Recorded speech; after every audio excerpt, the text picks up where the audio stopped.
ઈમાનદારી વગર મેળવેલી સફળતા લાંબો સમય સુધી ટકતી નથી। આ વિદ્યાર્થી મિત્રો, જો કાર્ય કરવામાં તમે ઈમાનદારી નથી રાખતા, નિષ્ઠાથી કાર્ય નથી કરતા, તો એનાથી સફળતા તો તમને મળી જાય છે, પરંતુ એ સફળતા લાંબો સમય સુધી ટકશે નહીં। તો આવી જ રીતે કંપનીમાં કોઈ પણ કાર્યની પ્રવૃત્તિ કરો છો ત્યારથી લઈને કંપનીના જીવનકાળ દરમિયાન તમારે ઈમાનદારી રાખવી પડે છે, નિષ્ઠાથી કાર્ય છે એ કરવું પડે છે।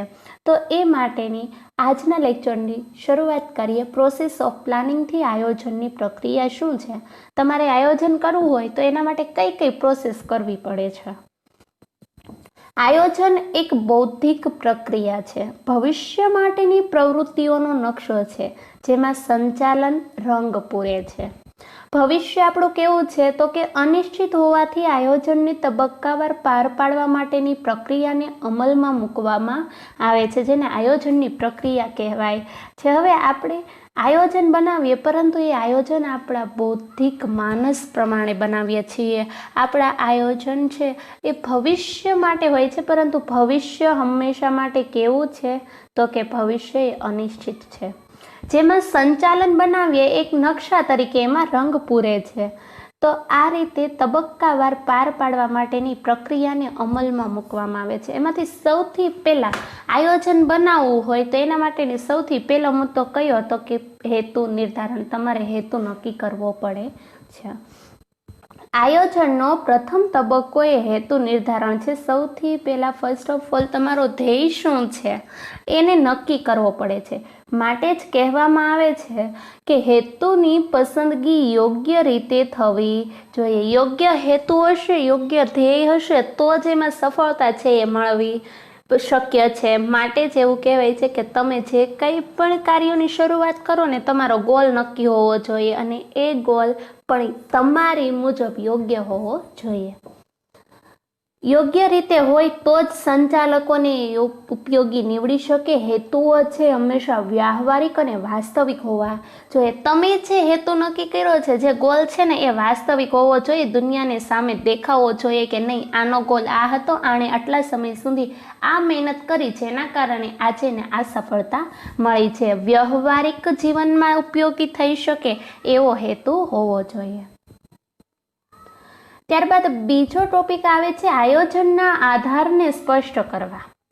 તમે કયા કયા આધારો લીધા છે, પાયામાં કઈ કઈ બાબતો લીધી છે જે તમે આયોજન બનાવવામાં, તો એ આધાર કયો છે એને સ્પષ્ટ કરવો।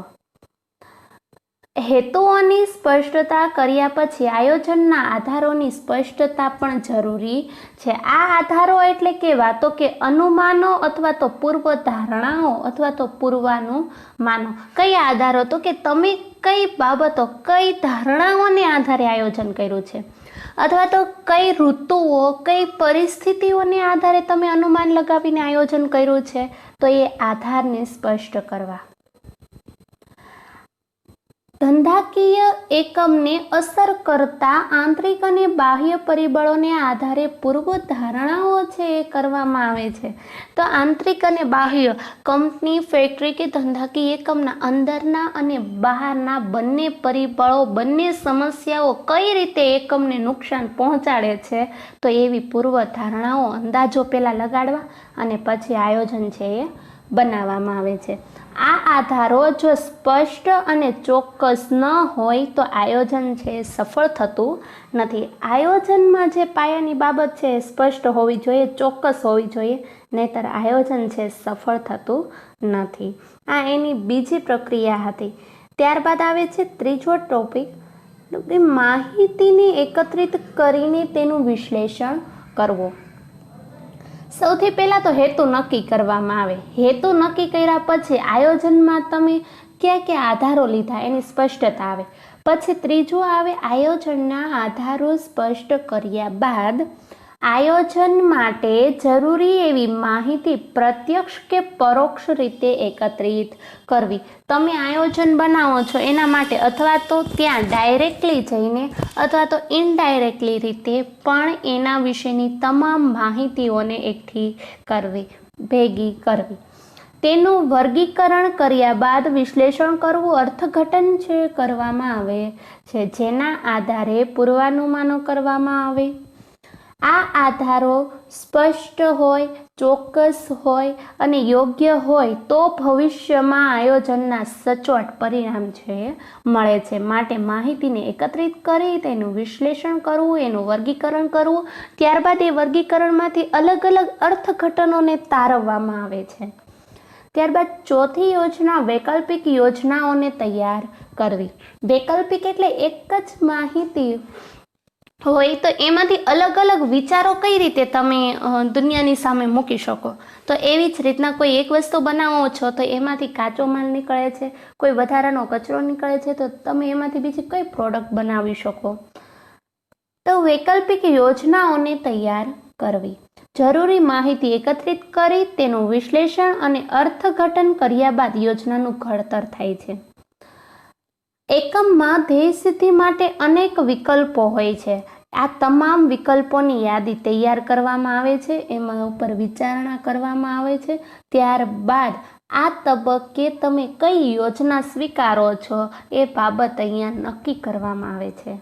હવે ઉદાહરણ તરીકે જોઈએ, કોઈ પણ વસ્તુનું ઉત્પાદન કરીને વેચાણ કરવું કે તૈયાર વસ્તુ ખરીદીને વેચાણ કરવું. આપણી આજુબાજુમાં કંઈક કરિયાણાની શોપ હોય તો એ લોકો એવું વિચારે કે આપણે ખાંડ છે એના માટે કોઈ ફેક્ટરી નાખવી કે બહારથી લાવીને આપણે હોલસેલર પાસેથી લાવીને આપણે રિટેલમાં ગ્રાહકોને વેચવી. તો એવું પણ થઈ શકે કે છે પોતે ઉત્પાદન પણ કરીને વેચાણ કરી શકે અથવા તો ખરીદી કરીને પણ વેચાણ કરી શકે. એમાંથી જે સારો વિકલ્પ હશે એની એ પસંદગી કરશે. પાંચમો વિકલ્પ છે વિકલ્પોની વિચારણા કરવી. વૈકલ્પિક યોજનાની યાદી તૈયાર થઈ ગયા બાદ બધા જ વિકલ્પો ઉપર વિચારણા કરવામાં આવે છે. બધા જ વિકલ્પો પર વિચાર કરવામાં આવે છે, જેમાં એકમને અસર કરતા પરિબળોની વિચારણા કરવી. આપણે જે 10મું ધોરણ પાસ કર્યું હોય ને પછી આપણા પાસે 3 ઓપ્શન છે એ વધતા હોય તો એમાંથી કયો વિકલ્પ આપણા માટે યોગ્ય હશે એની પસંદગી આપણે કરતા હોઈએ છીએ. તો અહીંયા પણ એવું જ છે કે વિકલ્પોની યાદી બનાવી, બધા જ વિકલ્પોની વિચારણા કરવી, અસર કરતા પરિબળોની વિચારણા કરવી. વિચારણા કરતી વખતે ગાણિતિક અને આંકડાશાસ્ત્રી પદ્ધતિનો ઉપયોગ છે એ કરવામાં આવે છે. એમનું જ આયોજન છે એ થતું નથી. આ માટે ધંધાકીય એકમે સ્પર્ધાત્મક સંશોધન એટલે કે OR ઓપરેશન રિસર્ચ જે મોસ્ટ IMP છે, 1 માર્ક્સમાં પૂછાતો પ્રશ્ન છે, તમે અહીંયાથી 1 માર્ક્સ બેઠો કવર કરી શકો છો. ઓપરેશન રિસર્ચ, ORનું ફૂલ ફોર્મ જણાવો. ઓપરેશન રિસર્ચ દ્વારા એક આદર્શ યોજના તૈયાર કરવામાં આવે છે અને ત્યારબાદ એ યોજનાની સ્વીકૃતિ કરવામાં આવે છે. ત્યારબાદ આવે છે છઠ્ઠો વિકલ્પ ચોક્કસ યોજનાઓને સ્વીકારવી. આ તબક્કે વિવિધ વિકલ્પો અંગે વિચારણા, અભ્યાસ અને ચકાસણી કરી શ્રેષ્ઠ યોજના કઈ છે તો એ શ્રેષ્ઠ યોજનાને સ્વીકારવામાં આવે છે. ત્યારબાદ 7મી યોજના આવે છે ગૌણ યોજનાનું ઘડતર અને ચકાસણી. તમારી પાસે મુખ્ય 2 યોજના હોય તો તમે એમાંથી એકનો પસંદગી કરો છો અને એક યોજનાને જતી કરો, એને ગૌણ યોજના કહેવાય. કે મુખ્ય હેતુ સિદ્ધ થઈ જાય પછીનો હેતુ એ વધે તો એને ગૌણ કહેવાય. મૂળ યોજનાને અનુરૂપ અથવા તો સહાયરૂપ વિકલ્પો વિચારણા કરવી તેને ગૌણ યોજના કહેવામાં આવે છે. વ્યાખ્યા છે એ પૂછાય છે. દાખલા તરીકે આપણે જોઈએ કે કાર બનાવતી કંપની એવું વિચારે કે ટાયર આપણે ખુદ ફેક્ટરીમાં બનાવવા કે બહારથી ખરીદવા, જેને ગૌણ યોજના કહેવાય. કાર છે એ ખબર છે આપણને કે એમાં 4 વ્હીલ તો જોશે જ, તો એ ટાયર છે એ આપણે ખુદ બનાવવા કે બહારથી લાવવા સસ્તા પડશે, તો એવી ગૌણ યોજના અંગેની વિચારણા કરવામાં આવે. વળી પાછું ગૌણ યોજનાની સફળતા અંગે ચકાસણી પણ કરવી પડે, જેથી ભવિષ્યમાં મૂળ યોજનાને અવરોધ નડે નહીં. તમે ટાયર તો બનાવવા મળ્યો, પરંતુ પછી અમુક વર્ષો પછી કારને બનાવતી કંપનીને જો નુકસાન થવા મળે તો તમારી ટાયર બનાવવાનું જે ગૌણ હેતુ છે એ અહીંયા એને મુખ્ય રૂપ તરીકે નડતર રૂપ થાય છે. ત્યારબાદ આવે છે 8મું તો કે યોજનાનું મૂલ્યાંકન. તમે અહીંયા 7 મુદ્દામાં અભ્યાસ કર્યો કે યોજનાની પ્રોસેસ શું છે, પ્રક્રિયા શું છે. બધું જ થઈ ગયા પછી એનું એક વખત મૂલ્યાંકન કરવું પડે છે. ગૌણ યોજનાનું ઘડતર ચકાસણી બાદ સમગ્ર યોજનાનું મૂલ્યાંકન કરવામાં આવે છે. એકમમાં જ્યારે જ્યારે જરૂર લાગે ત્યારે યોજનાના મૂલ્યાંકન માટે નિષ્ણાંતો અને સલાહકારોની મદદ લેવામાં આવે છે, જેથી સાચો અભિપ્રાય મળે અને એના દ્વારા યોગ્ય નિર્ણય છે એ લઈ શકાય. હવે જરૂરિયાત મુજબ છે જ્યારે અમુક સમય અને સંજોગો અનુસાર સલાહકારોની, સંચાલકોની મદદ લેવામાં આવે, જેના કારણે ભવિષ્યમાં તમે કોઈ ખોટો નિર્ણય છે એ લીધેલો સાબિત ન થાય. આયોજન એ સતત ચાલતી પ્રક્રિયા છે. તો આપણને ભણી ગયા છે ને આપણને ખબર છે કે એક વખત આયોજન કર્યું છે તો ત્યાં આપણું કાર્ય પૂર્ણ થઈ જતું નથી, સતત ચાલતી પ્રક્રિયા છે. જ્યારે આપણે તબક્કાવાર આગળ વધીએ ત્યારે જુઓ અને આગળ વધો, લુક એન્ડ લેપનો સિદ્ધાંત અહીં અપનાવવો પડે છે. આ પણ એક માર્ક્સમાં પૂછાતો પ્રશ્ન છે. લુક એન્ડ લીપનો અર્થ જણાવો, તો કે જુઓ અને આગળ વધો.